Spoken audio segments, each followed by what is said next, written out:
पहले हम सबने और इस गांव ने मेरी बहन की मौत को भी इसी तरह हाथ पर हाथ रखकर देखा था।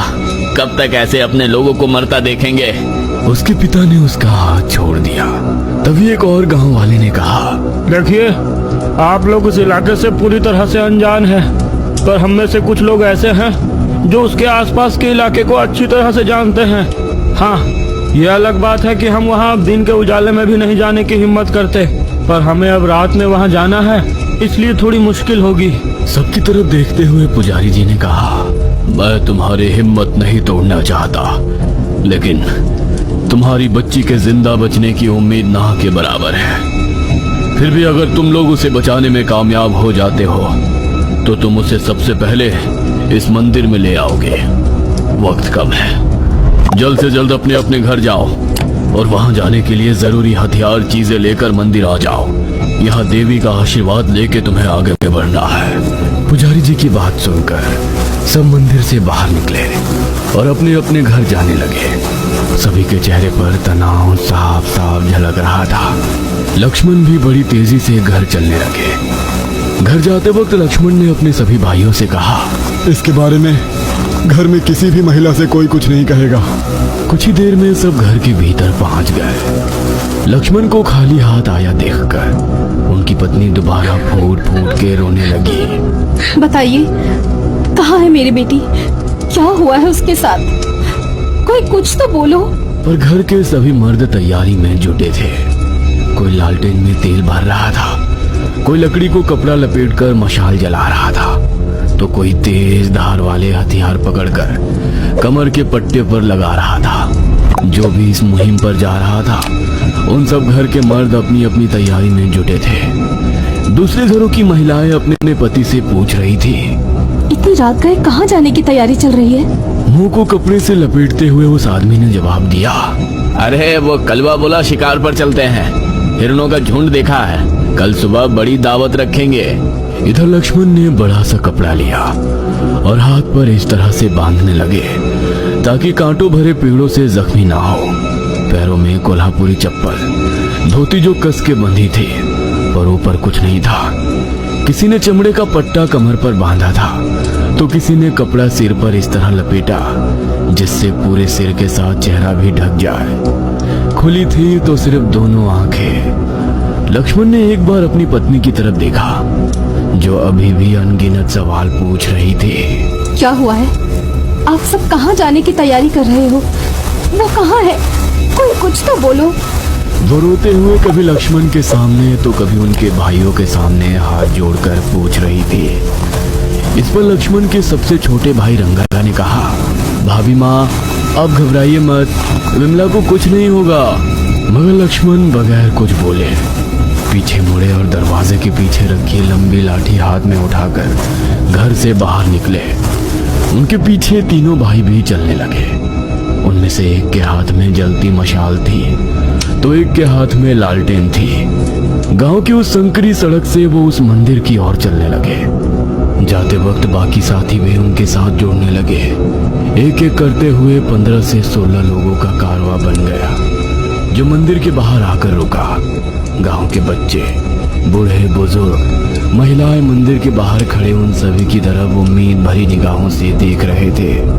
सबकी तरफ देखते हुए पुजारी जी ने कहा, सूरज निकलने से पहले आप लोगों को वापस आना है और ये बोरी जिसमें पीला भभूत या भंडारा है, उस इलाके में पहुंचते ही जिस सड़क से जाओगे उस पर गिरा जाते जाना। इससे वो शक्ति तुम्हारा रास्ता नहीं भटका सकेगी, और अगर कोई जख्मी हुआ तो भी इसे घाव के ऊपर लगा देना। तुम लोगों के वापस लौटने तक मैं देवी के सामने आप लोगों की हिफाजत के लिए प्रार्थना करता रहूंगा। आज गांव का कोई आदमी नहीं सोएगा। वो बोरी दल के एक आदमी ने अपने हाथ में ली। तभी पुजारी जी ने कहा, जब तुम वापस आने के लिए निकलोगे तुम्हें किसी भी हालत में पीछे मुड़कर नहीं देखना है, चाहे कुछ भी हो जाए।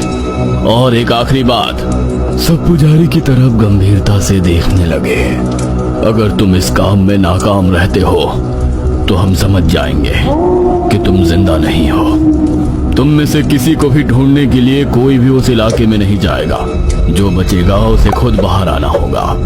लक्ष्मण और उनका दल भूतों की जाली के इलाके में पहुंचने पर किन खतरों का सामना करेगा? क्या पुजारी का दिया भंडारा सचमुच शैतान और उसके गुलामों के प्रभाव को रोक पाएगा?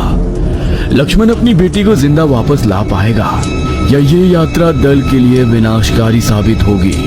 क्या दल के सभी सदस्य वफादारी और साहस बनाए रखेंगे या उनमें से कोई डर या लालच में आकर पूरे मिशन को खतरे में डालेगा? देखेंगे अगले भाग में। वो बोरी दल के एक आदमी ने अपने हाथ में ली।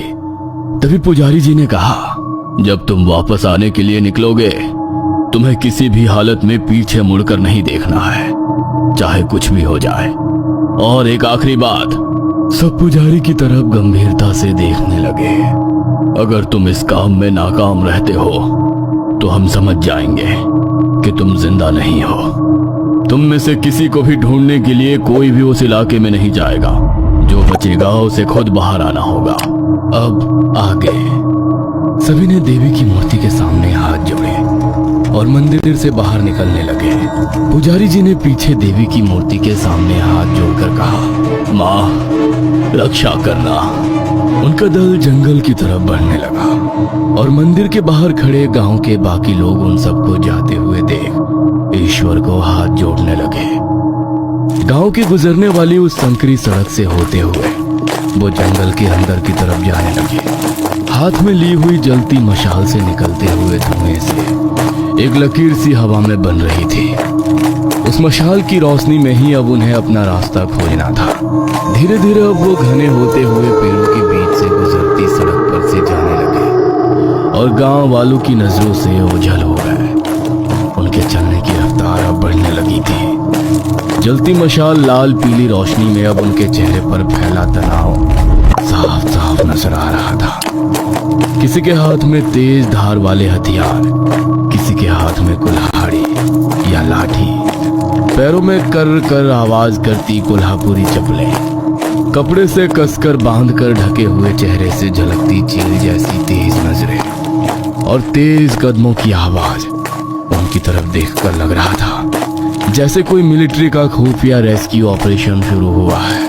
हाथ में पकड़ी हुई मशालें जंगल में फैले काले खौफनाक अंधेरे को अपनी तरफ से दूर धकेलने की पुरजोर कोशिश कर रही थी। लक्ष्मण उस रोशनी में नजर आने वाली सड़क पर बिना कुछ बोले चल रहे थे। चलते चलते उन्हें अपने बचपन की बात याद आ गई। माँ, इतने खूंखार निर्दयी दानवों को अकेली देवी माँ कैसे हरा पाएगी? हर तरफ उन राक्षसों का राज। वे दानव दिखने में कितने भयानक होंगे ना? हाँ बेटा, वे दानव काफी भयानक दिखते थे, पर देवी माँ ने भी अपना विकराल रूप धारण कर लिया। विकराल रूप मतलब? शुंभ निशुंभ ने देवी की सुंदरता से मोहित होकर उनके सामने शादी करने का प्रस्ताव रख दिया था, पर देवी माँ ने उनका प्रस्ताव बगैर ठुकराए कहा, मुझे जंग में हराकर अपने साथ ले जाओ। अपने बल पर घमंड करते शुंभ निशुंभ नाम के उन दानवों ने एक से बढ़कर एक शक्तिशाली राक्षसों को देवी माँ को हराकर उन्हें घसीट कर लाने के लिए भेजा। पर उन्हें कहाँ पता था जिससे वे जंग करने जा रहे हैं वो साक्षात माँ पार्वती का ही रूप है। और उस असीमित सुंदरता का रूप धारण किए हुए देवी माँ ने अपना दूसरा रूप धारण किया। दूसरा रूप? हाँ, दूसरा रूप। विश्व में सबसे सुंदर देवी माँ ने एक तेज रोशनी के साथ एकदम से अपना रूप बदल लिया। सोने जैसी चमकती उनकी त्वचा एकदम से काली पड़ने लगी और देखते ही देखते हड्डियों से चिपककर सिर्फ हड्डियों का ढांचा नजर आने लगी। उनकी 3 आंखें जैसे उबलते लावे की तरह लाल हो गई। उनके काले बिखरे बाल जटाओं से भर गए थे। उन्होंने अपना मुंह खोल और रक्त सी लाल जिह्वा लपलपाते हुए बाहर निकालकर गले तक लाई। उनके गले में कई नरमुंडों की बनी माला थी। काफी भयानक नजर आने वाले उनके मुंह में लंबे नुकीले दांत थे। पेट भूख से पीछे धंस चुका था। काफी दुबला पतला शरीर, नशीली लाल आंखें, उलझे बिखरे हुए बाल और 10 भुजाओं में बड़े खतरनाक हथियार थे। सिर पर उलझे हुए बालों का बहुत बड़ा जटा मुकुट जो खोपड़ी के जैसे अलंकारों से सजा हुआ लग रहा था।